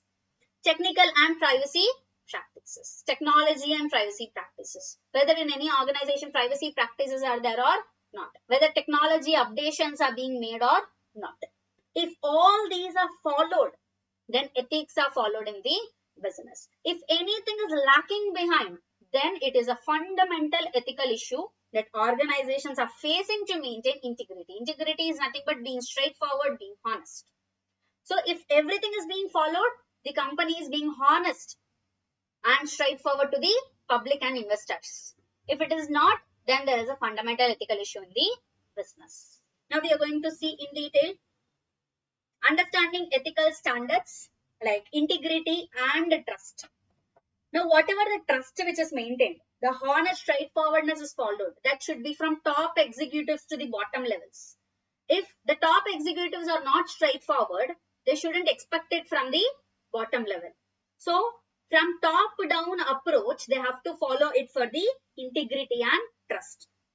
Business must promote conduct rooted in integrity and build trust among employees, customers and stakeholders. So, first organization should be very integrity, to be acting in integrity and to be straightforward, so that the customers, employees and stakeholders will be in with integrity and trust. Next, diversity and inclusion. Accommodating diverse perspectives and backgrounds is vital. If in a board of directors, if all the directors are with same perspective, with same knowledge, with same expertise, then what will happen? No one will be there to tell that the decision is wrong. So, whoever the organization is working with, whoever the individuals are there needs to be a different perspective. Diverse perspectives should be there. So that if something is taken as a decision, someone will tell that this decision is having this particular fault. Only then the organization will be taking the right decisions. So accommodating diverse perspective and background is vital, as is empathetical decision making that aligns with core values. The entire organization will work on decision making. If everyone are having same perspective, then even though if they are taking wrong decisions, they might think that the decision is right. So to tell that wrong decision is taken, there should be diverse perspectives in the organization. Next is compliance and governance. Organizations should ensure that their governance structures reflect ethical standards and compliance requirements. All the standards are being made and all the compliance requirements are followed. The organization should make sure that compliance and governance is followed. This is the first point of understanding ethical standards. I hope it's clear. Now, second is harassment and discrimination in the workplace. Impact on organization. Harassment and discrimination can lead to severe financial and reputational damage. Yes, obviously, if there is harassment happening in the organization and women or men are going and giving complaint that harassment is happening to us, then what will happen? The law will file a case against the organization, then there will be a financial damage. They have to pay penalty. And also there will be reputational damage. It's essential for business to create an inclusive environment.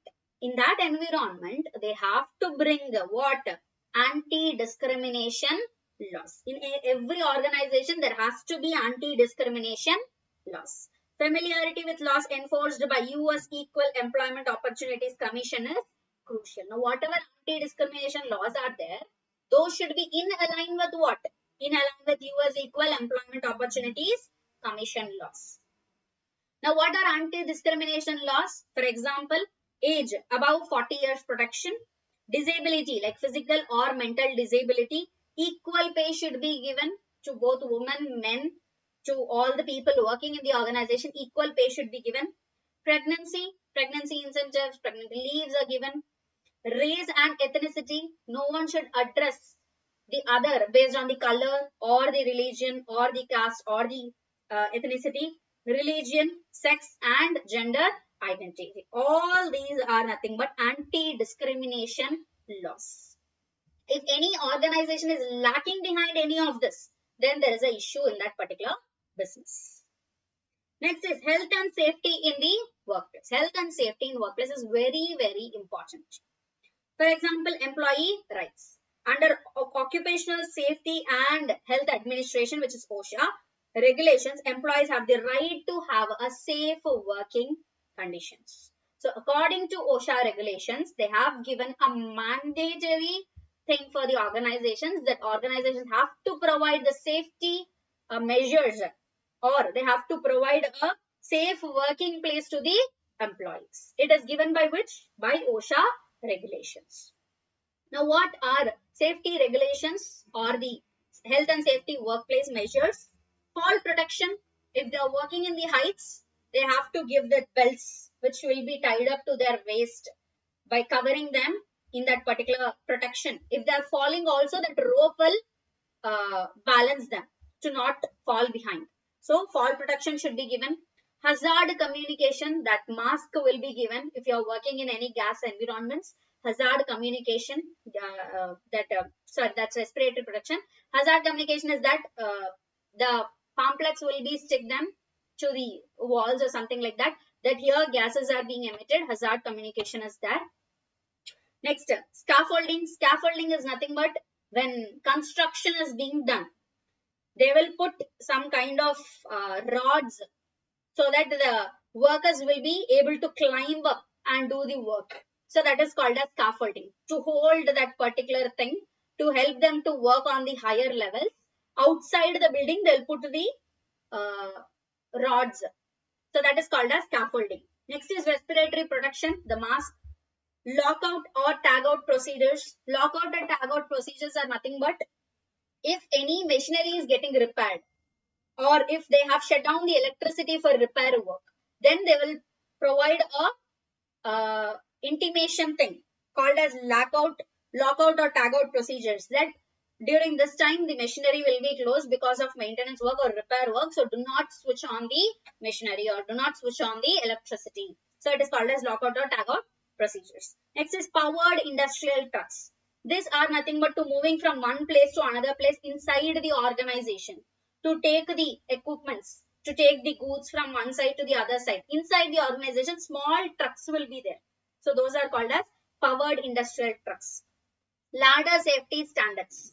As we know, we have different kinds of ladders, like leaning ladder is there, holding, like one hand holding ladder is there, two sides ladder is also there. So now one ladder is there, leaning ladder is there, and two sides ladder is also there.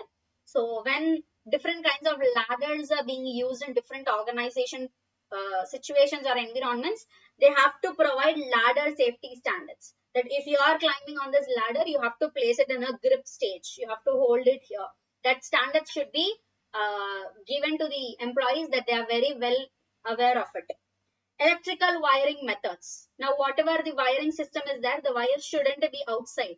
It should be given in a plastic pipes or silicon pipes, so that the wires will not be hanging outside, so that no one will accidentally touch the pipes and they'll get the shock. So electrical wiring methods should be there. Machine guarding should be done. even though everyone is very well aware that if they are putting their hands on the machine, their hands will be crushed. Even though they are not fools enough, there needs to be a machine guarding. There needs to be a sticker which is outside the machinery. They have to paste it telling that this machinery is having some kind of hazard. So you don't touch the machinery when it's on, something like that. So it is called as machine guarding. Then general electrical requirements, normal general electrical requirements. These are health and safeties in the workplace. So I hope it's clear whatever we have discussed so far, the 3 points in ethical issues in the business: understanding ethical standards, harassment and discrimination in workplace, health and safety in workplace. We have the other points, other 5 points. We will discuss in the next class, which is 2 to 4. We'll continue ethical issues in the business, and we'll try to complete the entire forensic audit in the next class. So yes, that's it. I hope everything is clear. So now the chat box is on for you. Tell me if everything is clear. Do you have any doubts?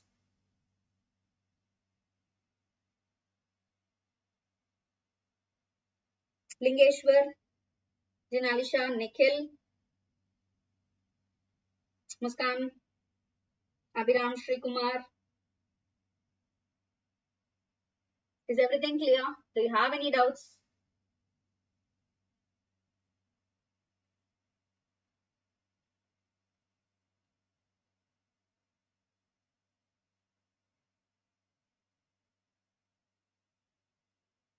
How was today's class? Did you understand? Are you getting a clear picture or a revision of forensic audit? Are you lacking behind, or are you being perfect, or are you just getting an idea of it? What is it?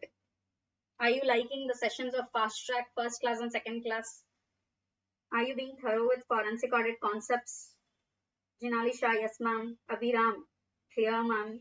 Jinalisha, everything is clear. Thank you ma'am. Thank you so much. You're welcome, Jinali. Lingeshwar, yes ma'am, clear. Nikhil, yes, clear ma'am. Okay. So yes, thank you very much. We'll meet in the next class, which is 2 to 4, and we'll continue with the ethical issues in the business. I hope you have liked the class. If yes, then like the video. No doubts, ma'am. Thank you, Lingeshwar. So if you have liked whatever we have discussed so far, just like the video and go and purchase the fast track classes. So I'll meet in the BCCA app in the further classes as well. So yes, thank you. We'll meet in the next class.